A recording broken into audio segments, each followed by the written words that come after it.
বন্ধুরা, West Bengal SIR hearing এর পরে 2026 সালের যে নতুন ভোটার লিস্ট প্রকাশিত হওয়ার কথা সেটা আমি অলরেডি ডাউনলোড করেছি। কিভাবে ডাউনলোড করবেন তার ভিডিও এই ভিডিওর এন্ড স্ক্রিনে আমি দিয়ে রেখেছি। আজকের টপিক হলো এই যে ভোটার লিস্টটা ধরুন আপনি ডাউনলোড করেছেন, যার টোটাল 34টা পেজ আপনি দেখতে পাচ্ছেন। তো 34টা পেজ থেকে এক এক করে আপনার ভোটার লিস্ট বা আপনার নাম এক এক করে খুঁজতে গেলে অনেক সময় লেগে যাবে। তো আমি এই যে পিডিএফটি রয়েছে এটাকে আমি সার্চেবল পিডিএফ তৈরি করব। কিভাবে ভোটার লিস্টের সার্চেবল পিডিএফ তৈরি করা যায়, যেখানে আপনি এই জায়গায় নাম সার্চ করবেন বা এপিক নাম্বার টাইপ করবেন, একবারে আপনার নাম সেকেন্ডের মধ্যে আপনার চোখের সামনে চলে আসবে, যেই পেজে থাকুক না কেন। তো চলুন ভোটার লিস্টকে কিভাবে সার্চেবল পিডিএফ তৈরি করা যায় আমি এই ভিডিওতে আপনাকে স্টেপ বাই স্টেপ দেখাচ্ছি। তো দেখুন আমার যে মেন ফাইলটি রয়েছে এখানে ডাউনলোড অপশন রয়েছে, এখান থেকে আমি কপি করে আমার ডেস্কটপে রেখে দিলাম। দেখুন এখানে আমার এই যে পিডিএফ ফাইলটি এটা দেখতে পাচ্ছেন, এটা একটাই পিডিএফ ফাইল স্ক্রিনের মধ্যে রয়েছে। এখন যে কোনো ব্রাউজার ওপেন করবেন, আমি এখানে গুগল ক্রোম ব্রাউজার ওপেন করছি। গুগল ক্রোম ব্রাউজার ওপেন করে গুগল সার্চ বারে আপনাকে টাইপ করতে হবে আই লাভ পিডিএফ। তো এখানে দেখুন আই লাভ পিডিএফ আমি অলরেডি সার্চ করেছি। তো এখানে দেখুন শো করছে, এর উপরে ক্লিক করা মাত্রই একদম উপরে আই লাভ পিডিএফ এর ওয়েবসাইট আপনি দেখতে পাবেন। এর উপরে ক্লিক করে দিলাম, ওয়েবসাইটটি ওপেন হওয়া মাত্রই যার ইন্টারফেস এরকম দেখতে পাবেন। তো চলুন সার্চেবল পিডিএফ তৈরি করতে গেলে আপনাকে একটু নিচে স্ক্রল করে আসতে হবে। নিচে স্ক্রল করে এখানে দেখুন লেখা রয়েছে ওসিআর পিডিএফ। এই যে অপশনটা, এর উপরে ক্লিক করা মাত্রই সিলেক্ট পিডিএফ ফাইল অপশন চলে এসেছে।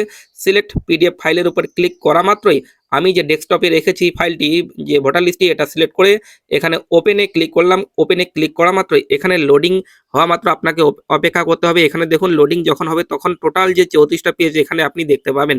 তো এখানে লোডিং হওয়া মাত্র অপেক্ষা করছি। তো দেখুন টোটাল 34টা পেজ এখানে লোডিং কমপ্লিট হয়ে গেছে। টোটাল সাইজ এখানে 8 MB দেখাচ্ছে আর টোটাল 34 পেজ এখানে দেখাচ্ছে। তো দেখুন পেজ আমার এখানে লোডিং রেডি। এখন অ্যাপ্লাই ওসিআর অপশনে ক্লিক করা মাত্রই এখানে আপনাকে লোডিং হওয়া মাত্র বা কনভার্ট হওয়া মাত্র অপেক্ষা করতে হবে। আর এখানে নিচে বলেই দিয়েছে do not close your browser. যেহেতু এটা প্রসেসিং হচ্ছে তাই এই মুহূর্তে আপনার ব্রাউজারটি আপনি ক্লোজ করবেন না, আপনি অপেক্ষা করবেন। তো আমি 2 মিনিট অপেক্ষা করলাম, আমার প্রসেসিং কমপ্লিট হয়ে গেছে। এখন দেখুন ডাউনলোড পিডিএফ অপশন দিয়েছে। ডাউনলোড পিডিএফ অপশনের উপরে ক্লিক করলাম। ক্লিক করা মাত্রই উপরে দেখুন ডাউনলোড অপশনে আমার যে নতুন ভোটার লিস্টটি রয়েছে, যেটা টোটাল এখানে 24 MB হয়ে গেছে কনভার্ট হয়ে। তো এটা দেখুন ডাউনলোড কমপ্লিট হচ্ছে। ডাউনলোড কমপ্লিট হয়ে আপনাকে ওপেন করতে হবে, কিন্তু ওপেন করার মধ্যেও একটা প্রসেস আছে। আমি আগে সবার প্রথমে পিডিএফ ফাইলটি ওপেন করলাম। এখন সার্চেবল পিডিএফ এ আপনি চেক করতে গেলে, সার্চেবল ভাবে চেক করতে গেলে আপনাকে মাউস পয়েন্টার নিয়ে গিয়ে এই ফাইলটিকে সবার আগে সিলেক্ট করে নিতে হবে। দেখুন সিলেক্ট হয়ে গেছে। এখন এর উপরে রাইট ক্লিক করতে হবে।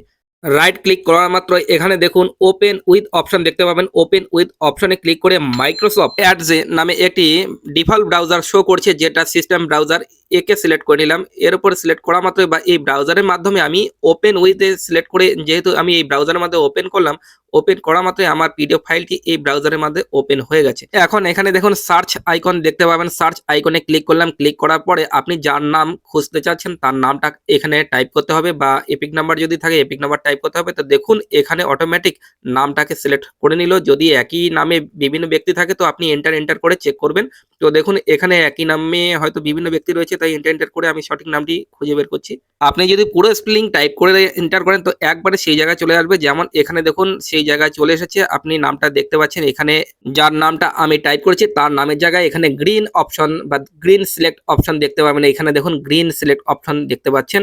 এটা মানে এক ক্লিকে, আর উপরে দেখুন কত নম্বর পেজে রয়েছে সেই পেজটাও এখানে আপনি দেখতে পাবেন। যেমন এটা 24 নম্বর পেজে এই নামটি রয়েছে। আমি একটু জুম করে আপনাদের দেখাচ্ছি। এই যে দেখুন নাম সার্চ করেই বের হয়ে গেল অনেক কম সময়ের মধ্যে।